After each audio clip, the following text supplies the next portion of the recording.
आज हम बात करने वाले हैं आउट ऑफ द फर्नेस के बारे में। ये कहानी है दो भाइयों की जिनका नाम है रसेल और रॉडनी। रसेल एक बहुत ही अच्छा इंसान है, वो एक मिल में काम करता है। वहीं दूसरी तरफ रॉडनी यूएस आर्मी में है और वो 4 बार इराक की लड़ाई लड़ चुका है, इसीलिए उसकी मानसिक संतुलन बिल्कुल भी ठीक नहीं है और वो बार बार इलीगल काम करते रहता है। या तो वो जुआ खेलता है, नहीं तो फिर इलीगल फाइट्स करता है और उसकी यही हरकतें उसे बहुत ही ज्यादा समस्या में फंसा देती है। तब रसेल अपने भाई के लिए सारी हदों को पार कर देता है। कहानी की शुरुआत होती है और हम बहुत सारी गाड़ियों को देखते हैं और ये सारे लोग यहाँ पे मूवी देखने आए हैं। तभी एक गाड़ी के अंदर हम एक आदमी और एक लड़की को देखते हैं। इस आदमी का नाम है हार्लन और हार्लन इस शहर का सबसे बड़ा गुंडा है और उसे बहुत ही जल्दी गुस्सा आता है। इसलिए जब वो बात कर रहा होता है तभी ये लड़की उस पर हंसने लगती है और इस चीज को देखने के बाद हार्लन बहुत ही ज्यादा गुस्सा हो जाता है और एक वक्त के बाद वो अपने आप को नहीं रोक पाता है, इसीलिए वो उस लड़की को पीटता है और वो उसे बड़ी ही बेरहमी से पीट रहा होता है। इसीलिए आसपास के लोग भी इस चीज को देख लेते हैं। तभी एक आदमी अपनी गाड़ी से बाहर आता है और वो आता है हार्लन के गाड़ी के पास ताकि वो इस लड़की को बचा सके, लेकिन उसे पता नहीं कि हार्लन एक सनकी है। इसलिए जब वो आदमी इस लड़की के पास आता है तब हार्लन गाड़ी से बाहर निकल जाता है और वो इस आदमी को बड़ी ही बेरहमी से पीटने लगता है।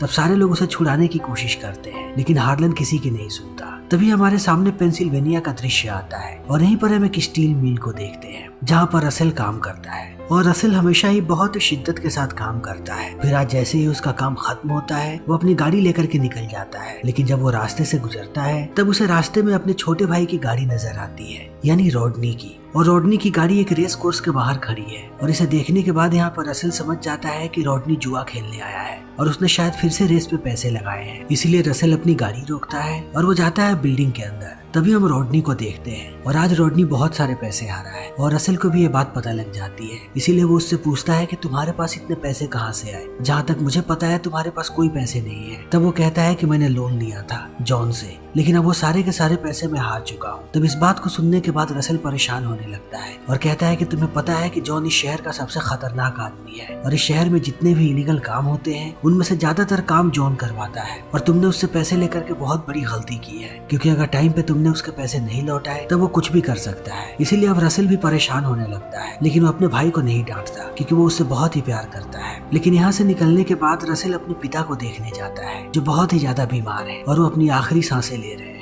इसीलिए वो अपने पिता से मिलता है और उन्हें आश्वासन देता है कि वो जल्दी ही ठीक हो जाएंगे। तभी हम यहाँ पर रसेल के अंकल को देखते हैं जिनका नाम है रेड। फिर वो अपने अंकल से थोड़ी देर बात करता है और जाता है रॉडनी से मिलने। तब हमें पता लगता है कि रॉडनी यूएस आर्मी में है और फिर से आर्मी से उसका बुलावा आ चुका है और वो चौथी बार इराक जा रहा है। इसीलिए अब रॉडनी यहाँ से निकल जाता है, लेकिन रसेल को पता है कि रॉडनी ने कर्ज ले रखा है जॉन से, इसीलिए अगले दिन जाता है जॉन के बार में। लेकिन जब वो अंदर जा रहा होता है तभी वो देखता है कि जॉन के पास कोई आदमी बैठा हुआ है और वो आदमी जॉन को बहुत ही बुरी तरीके से डांट रहा है। ये आदमी कोई और नहीं बल्कि हार्लन है और हार्लन से बहुत सारे पैसे लिए हैं जॉन ने। इसीलिए हार्लन यहाँ पे जॉन को धमका रहा है क्योंकि उसे उसके पैसे बहुत ही जल्दी चाहिए। लेकिन रसेल इन बातों पे ज्यादा ध्यान नहीं देता और वो अंदर चला जाता है। तब इस चीज को देखने के बाद हार्लन गुस्सा होने लगता है क्योंकि अभी उसकी बात खत्म नहीं हुई थी। लेकिन रसेल चला जाता है जॉन के पास और वो अपने पूरे महीने की कमाई देता है जॉन को और कहता है कि मेरे भाई ने तुमसे कर्ज लिया था, इसीलिए मैं अपने पूरे महीने की कमाई तुम्हें दे रहा हूँ। लेकिन मुझे पता है कि ये पैसे पूरे नहीं है, लेकिन जैसे ही मुझे मेरी अगले महीने की तनख्वाह मिलेगी मैं तुम्हारे बाकी पैसे भी लौटा दूंगा। लेकिन तब तक अगर तुम्हें रॉडनी नजर आए तब उसे बिल्कुल भी परेशान मत करना। और इतना कहने के बाद वो बाहर जाकर के बैठ जाता है और वो बहुत देर तक बाहर में ही होता है और बहुत ही ज्यादा शराब पी लेता है। इसलिए जब वो रात में गाड़ी चला करके घर आ रहा होता है तब उसे ठीक से रास्ता नजर नहीं आता क्योंकि वो नशे में धुत है, लेकिन वो ऐसे ही गाड़ी चलाते रहता है।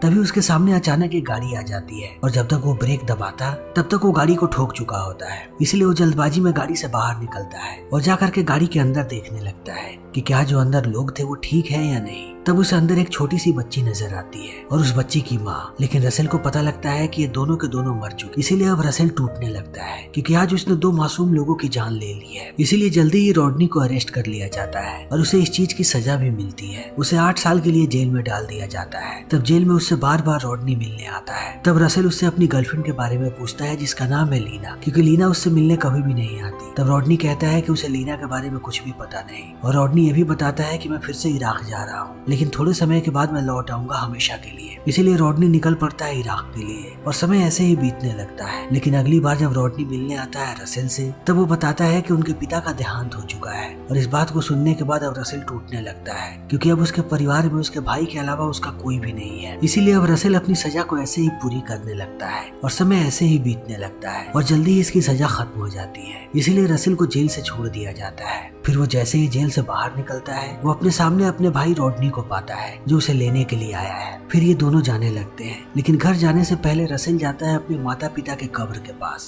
और वहाँ जाने के बाद भावुक होता है। फिर कहता है कि मुझे लीना से मिलना है। लेकिन जब वो लीना से मिलने जाता है, तब उसे पता लगता है कि लीना का कोई और ही बॉयफ्रेंड है और उसका नाम है वेस्ली, और वेस्ली एक पुलिस चीफ है। इसीलिए रसेल समझ जाता है कि आखिर जेल में उससे मिलने लीना क्यों नहीं आती थी। इसीलिए अब रसेल के लिए अच्छा यही है कि वो लीना को भूल जाए। फिर रसेल भी अपने घर चला जाता है और समय ऐसे ही बीतने लगता है। लेकिन रसेल भी काम करना चाहता है, इसीलिए वो फिर से उसी स्टील मिल में जाता है और उसे वहाँ पे काम मिल भी जाता है। तभी दूसरी तरफ हम रॉडनी को देखते हैं जो एक इलीगल फाइट मैच में फाइटिंग कर रहा है और उसका ओपोनेंट फाइटर उसे बड़ी ही बेरहमी से पीट रहा है। इसीलिए रॉडनी बार बार जमीन पे गिरता है और उसे देख करके ऐसा लगता है कि उसके शरीर में बिल्कुल भी ताकत नहीं है। तभी वो फाइटर उसकी माँ को गाली देता है और इस चीज को सुनने के बाद रॉडनी गुस्सा हो जाता है। इसीलिए वो खड़ा होता है और इस फाइटर को बड़ी ही बेरहमी से पीटने लगता है और उसे तब तक मारता है जब तक वो बेहोश नहीं हो जाता और रॉडनी इस फाइट को जीत जाता है। तभी हमें पता लगता है कि रॉडनी इस फाइट को लड़ रहा था जॉन के लिए, ताकि वो अपने कर्जे को चुका सके। लेकिन अब जॉन बहुत ही ज्यादा गुस्से में है रॉडनी पे, क्योंकि जॉन के मुताबिक रॉडनी को इस फाइट को हारना था, क्योंकि जॉन ने उसके हारने पे पैसे लगाए थे। लेकिन रॉडनी ने सब कुछ खराब कर दिया। उसने जॉन के बहुत सारे पैसे डुबा दिए। उसने दिमाग से काम नहीं लिया। वो गुस्से में आ गया और गुस्से में आके उसने उस फाइटर को हरा दिया। इसीलिए अब जॉन उस पर और भी ज्यादा गुस्सा हो जाता है और कहता है कि तुम्हारा कर्जा पहले से भी ज्यादा बढ़ चुका है और मुझे लगता है कि तुम्हें अपने भाई की तरह जाकर के मिल में काम करना चाहिए। तुम कभी भी मेरे साथ काम नहीं कर पाओगे और ना ही तुम कभी एक अच्छे फाइटर बन पाओगे, क्योंकि तुम्हारे ऊपर तुम्हारा कंट्रोल बिल्कुल भी नहीं है। और इतना कहने के बाद यहाँ से जॉन चला जाता है। लेकिन रॉडनी की हालत अब बहुत ही ज्यादा खराब है, क्योंकि उसके चेहरे पे बहुत सारे चोटों के निशान हैं। तभी शाम हो जाती है और हम रसेल को देखते हैं जो घर के बाहर बैठ करके अपने भाई का इंतजार कर रहा होता है। तभी यहाँ पे रॉडनी आता है और उसकी हालत देखने के बाद रसेल परेशान हो जाता है, क्योंकि उसके चेहरे पे चोट के बहुत सारे निशान हैं। इसीलिए वो अपने भाई से बात करने की कोशिश करता है ताकि वो समझ सके कि उसे क्या हुआ है। लेकिन रॉडनी कोई भी बात नहीं करना चाहता, इसीलिए वो घर के अंदर चला जाता है और रसेल ऐसे ही परेशान होते रहता है। लेकिन सुबह सुबह जैसे ही रसेल जगता है और वो नाश्ता करता है, तब वो जाता है डस्टबिन के पास। तब उसे अंदर बहुत सारे बैंडेजेस मिलते हैं। तब रसेल समझ जाता है कि रॉडनी को बहुत ही ज्यादा चोट लगी थी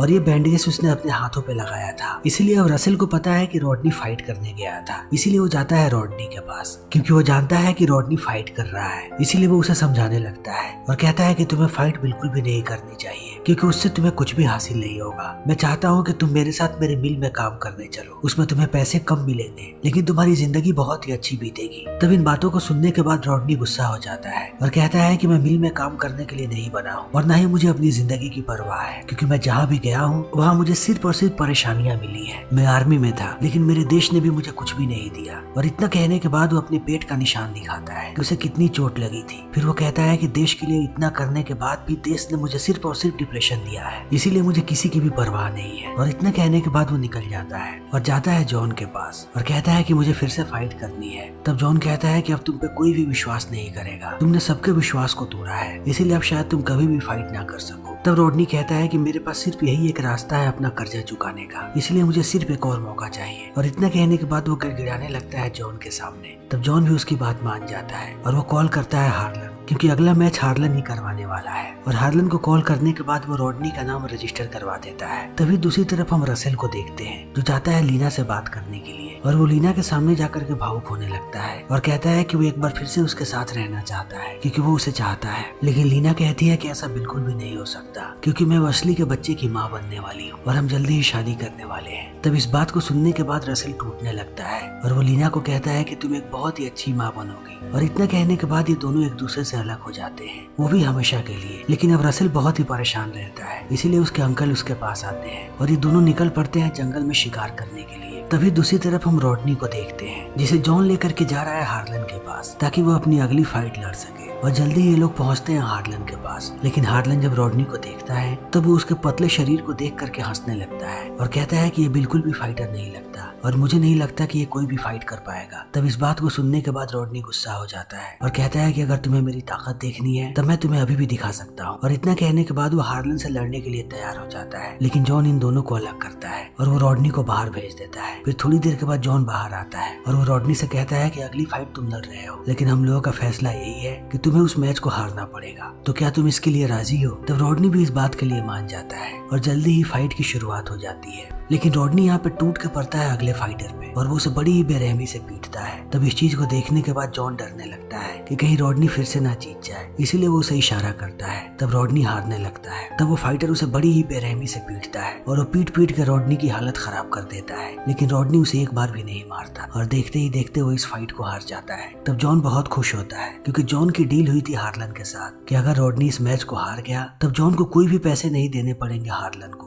और हार्लन जॉन का सारा कर्जा माफ कर देगा। इसीलिए अब जॉन रॉडनी को लेकर के जाने लगता है और वो बहुत ही ज्यादा खुश है कि उसने हार्लन का सारा कर्जा चुका दिया। लेकिन जब वो गाड़ी से यहाँ से निकल रहा होता है तभी वो अपने सामने हार्लन को पाता है जो अपने सारे लोगों के साथ सड़क पर ही खड़ा है। फिर वो इनकी गाड़ी को रुकवाता है और आता है जॉन के पास और कहता है कि अभी भी तुमने मेरा कर्जा नहीं चुकाया। तब जॉन कहता है कि तुम क्या बात कर रहे हो, हमारी डील हुई थी और उसके मुताबिक मैंने तुम्हारा सारा कर्जा चुका दिया है। तब इस बात को सुनते ही हार्लन यहाँ पे जॉन को गोली मार देता है। लेकिन जॉन का फोन पहले ही नीचे गिर गया था और जॉन के फोन से उसके बारटेंडर को कॉल लग गया है, वो भी वॉइस मेल पे। फिर हार्लन यहाँ पे कहता है कि रॉडनी को खींच करके लेकर के चलो मेरे वेयर हाउस पे। इसीलिए अब हार्लन के लोग यहाँ पे रॉडनी को खींचने लगते हैं और वो उसे गाड़ी से बाहर निकाल के ले जाते हैं। तभी दूसरी तरफ हम रसेल को देखते हैं जो अब शिकार से वापस आ चुका है। तब वो देखता है कि रॉडनी अभी तक घर नहीं आया, इसीलिए वो उसके कमरे में जाता है। तब उसे वहाँ पे एक चिट्ठी मिलती है जिसमें रॉडनी ने अपने भाई से माफी मांगी है और उसने लिखा है कि वो फिर से जा रहा है फाइट करने, लेकिन ये उसकी आखिरी फाइट होगी। इस फाइट के बाद वो अपने सारे कर्जे को चुका देगा। तब वो अपने भाई के साथ उसी मिल में काम करने जाएगा क्योंकि वो अपने भाई से बहुत प्यार करता है और उसने अपने भाई की बात नहीं मानी, इसीलिए वो उससे माफी मांग रहा है क्योंकि वो फाइट करने जा रहा है। तभी दूसरी तरफ हम रॉडनी को देखते हैं जिसे हार्लन के लोग बड़ी ही बेरहमी से पीट रहे हैं। तब हार्लन आता है रॉडनी के पास।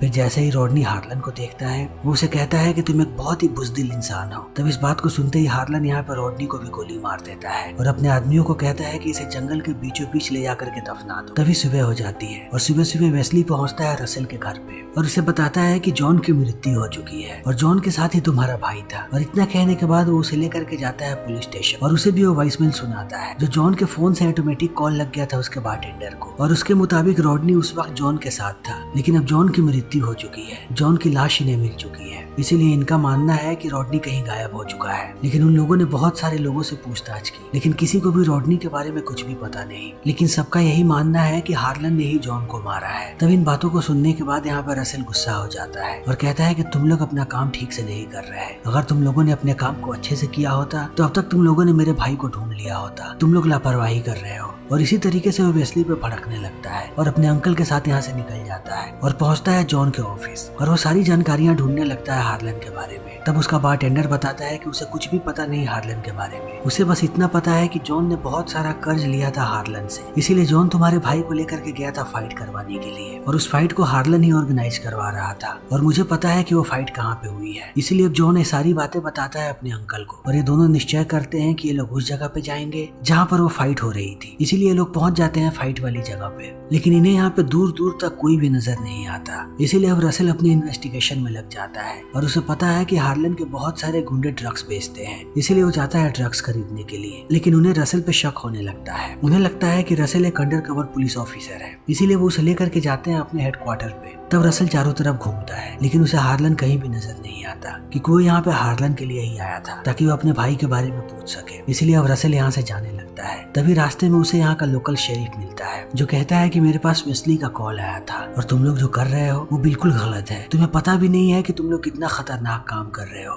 ये सारे लोग हमेशा ही लोगों के खिलाफ जाते रहते हैं, इन्हें ना ही पुलिस की परवाह है और ना ही कानून की। इसीलिए यहाँ पे तुम लोगों के साथ कुछ भी हो सकता है। तुम लोगों को अपने घर चले जाना चाहिए क्योंकि तुम जैसे लोगों के लिए जगह नहीं है और ये मेरी आखिरी वार्निंग है। अगर अगली बार मैंने तुम लोगों को यहाँ पे देखा तो मुझे तुम लोगों को अरेस्ट करना पड़ेगा। इसीलिए दोनों यहाँ से निकल जाते हैं और 3 दिन का समय ऐसे ही बीत जाता है। फिर जब रसेल काम करके बाहर आ रहा होता है तभी वो गेट पे वेस्ली को पाता है और वेस्ली उसे बताता है कि उन लोगों को रॉडनी की डेड बॉडी मिली है, वो भी जंगल के बीचों बीच जो जमीन में गड़ी हुई थी। तब इस बात को सुनने के बाद रसेल टूटने लगता है क्योंकि उसके परिवार में सिर्फ और सिर्फ उसका भाई ही जिंदा बचा था और वो भी इस दुनिया में नहीं है। और वेस्ली भी इस परेशानी को देखता है। इसीलिए रात में वेस्ली लीना के साथ पहुंचता है उनके घर पे डिनर करने के लिए ताकि वो रसेल को आश्वासन दे सके। और यहाँ पे लीना रसेल को कहती है कि तुम्हें और इन्वेस्टिगेशन नहीं करनी चाहिए, ये काम बिल्कुल भी तुम्हारा नहीं है। इस चक्कर में अगर तुम फंसे तब तुम अपनी जान से भी हाथ धो सकते हो, इसीलिए इस काम को छोड़ दो पुलिस वाले पे, वो जरूर तुम्हारे भाई को इंसाफ दिलवाएंगे। फिर रसेल भी शांत हो जाता है और वैसे ही हर रोज फैक्ट्री में काम करते रहता है। इसी बीच उसे पता लगता है कि पुलिस वाले बार बार रेड कर रहे हैं हार्लन के घरों पे, लेकिन हार्लन उन्हें कहीं भी नहीं मिल रहा। और इसी तरीके से 1 महीने का वक्त बीत जाता है। तब रसेल समझ जाता है कि उसके भाई को इंसाफ नहीं मिलेगा, इसीलिए वो खुद ही हार्लन को मारेगा। फिर वो जाता है जॉन के ऑफिस में और उसके सारे फाइल्स को चेक करने लगता है। तब उसे यहाँ पे हार्लन का फोन नंबर मिलता है, इसीलिए वो तुरंत हार्लन को कॉल करता है और कहता है कि मैं जॉन के ऑफिस से बोल रहा हूँ और मुझे पता है कि तुमने जॉन को बहुत सारा कर्जा दिया था और अगर तुम्हें अभी भी वो पैसे चाहिए तब शाम को यहाँ पे आ जाओ, मैं तुम्हें वो सारे के सारे पैसे दे दूंगा। तब हार्लन भी मान जाता है। इसीलिए जैसे ही रात होती है हार्लन अपने एक आदमी के साथ यहाँ पे आता है और उसके हाथ में एक बहुत ही बड़ा बैग होता है। फिर वो बार के पिछले दरवाजे से अंदर घुस जाता है और रसेल इन सारी चीजों को देख रहा है। इसीलिए जैसे ही हार्लन अंदर आता है रसेल भी अंदर आने लगता है अपनी बंदूक के साथ। तब हार्लन पहुंचता है जॉन के बारटेंडर के पास और उस पर बंदूक तान के पूछता है कि मुझे किसने कॉल किया था। तब बारटेंडर कहता है कि मुझे कुछ भी आइडिया नहीं। तब इस बात को सुनते ही हार्लन उसे गोली मार देता है, लेकिन अब रसेल पीछे ही है अपनी बंदूक के साथ। तभी हार्लन उसे देख लेता है, इसीलिए वो उस पर अंधाधुंध गोलियां चलाने लगता है। तब रसेल भी उस पर गोली चलाता है। फिर हार्लन भाग करके जाता है बाहर और अपनी गाड़ी को स्टार्ट करने की कोशिश करता है, लेकिन उसकी गाड़ी स्टार्ट नहीं होती क्योंकि रसेल ने उसे पहले ही खराब कर दिया है। इसीलिए हार्लन भागने लगता है एक फैक्ट्री की तरफ। तब रसेल भी उसके पीछे भागता है और जल्दी ही ये दोनों लड़ने लगते हैं। तब रसेल यहाँ पे हार्लन को बहुत पीटता है और उसके पैर में गोली मार देता है, लेकिन हार्लन उस हालत में भी यहाँ से भाग रहा है और रसेल उसका ऐसे ही पीछा करते जाता है। फिर वो हार्लन को कहता है कि तुम्हें जंगल में चलना चाहिए क्योंकि रसेल को पता है कि रॉडनी को उन लोगों ने जंगल में ही मारा था, इसीलिए वो हार्लन को भी जंगल में लेकर के जाना चाहता है मारने के लिए। इसीलिए अब हार्लन भागते रहता है और रसेल धीरे धीरे उसके पीछे जाता है जैसे कि वो उसका शिकार करने जा रहा है। तभी यहाँ पे वेस्ली आ जाता है और वो रसेल पे बंदूक तान देता है और कहता है कि तुम्हें गोली नहीं चलाना चाहिए, लेकिन रसेल अब किसी की भी नहीं सुनने वाला। इसीलिए वो अपनी बंदूक उठाता है और सीधा हार्लन के भेजे में गोली मारता है और यहीं पे हार्लन की मृत्यु हो जाती है। तभी थोड़े समय के बाद हम रसेल को देखते हैं जो अपने घर पे बैठा हुआ है और इसका मतलब ये है कि वेस्ली ने उस पर गोली नहीं चलाई और वेस्ली ने ना ही इस चीज को रिपोर्ट किया है क्योंकि उसे पता है कि यही इंसाफ है। हार्लन ने रॉडनी को मारा था, इसीलिए रसेल ने यहाँ पे हार्लन को मार दिया और वेस्ली इस बात को भली भांति समझता है। इसीलिए उसने हार्लन का इनकाउंटर केस बना दिया कि उसने हार्लन को मारा है ताकि रसेल अपनी बाकी जिंदगी आराम से बिता सके। और इसी के साथ ये फिल्म यहीं पे खत्म हो जाती है। तो दोस्तों हमारी आज की ये वीडियो यहीं पे खत्म होती है। अगर आपको हमारी ये वीडियो पसंद आई हो तो इसे लाइक करें, शेयर करें और चैनल को सब्सक्राइब करें।